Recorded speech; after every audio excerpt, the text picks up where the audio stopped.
Sometimes it seems that things just have to get worse before they can get better. These are turbulent times. Change is happening fast.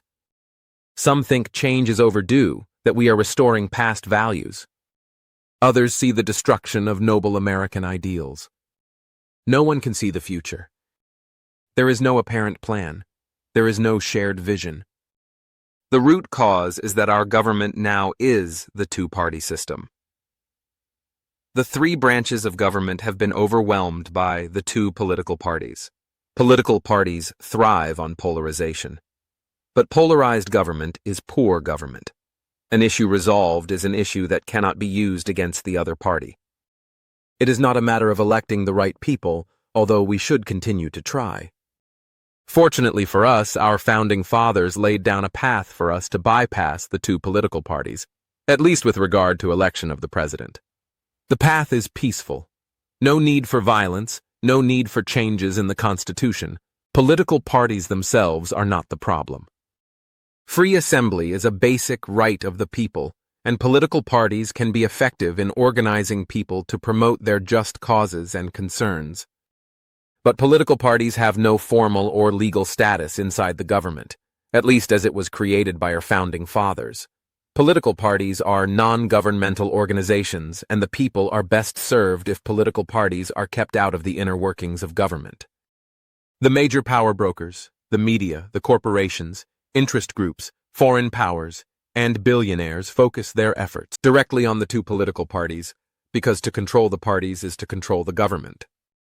All voters vote for president, but red state, blue state realities and winner-take-all electoral college voters mean that voters in two-thirds of the states, perhaps 80% of all votes cast in the general election for president, are irrelevant. So what is that better way? Article 2 of the Constitution specifies that every state can decide for itself how to select electors to the Electoral College. One method of selection would be to empower voters of each congressional district to select independent electors by ranked choice voting. Rather than having choices imposed by national organizations, voters can vote based on local issues and can choose local people that they trust to represent them. After casting their ballots, the electors have no power at all. They return to their previous roles in society. Change will not come easily. The two-party system is deeply ensconced in our present system of government. State governments are also controlled by the two political parties, and partisans are likely to defend their positions of power.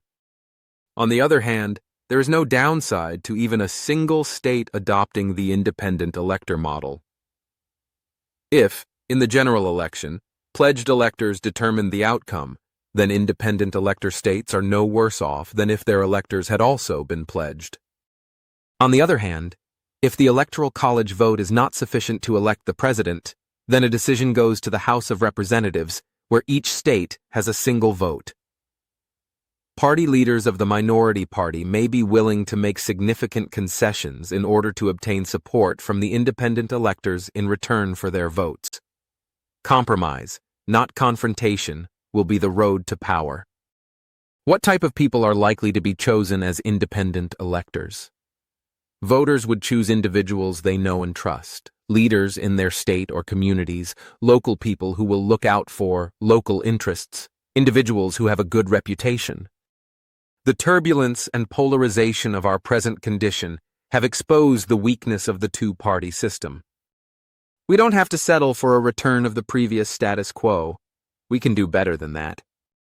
In the words of Abraham Lincoln, who spoke after the Battle of Gettysburg when the nation was divided by civil war, "It is rather for us to be here dedicated to the great task remaining before us, that this nation shall have a new birth of freedom, that this government of the people, by the people, for the people, shall not perish from the earth."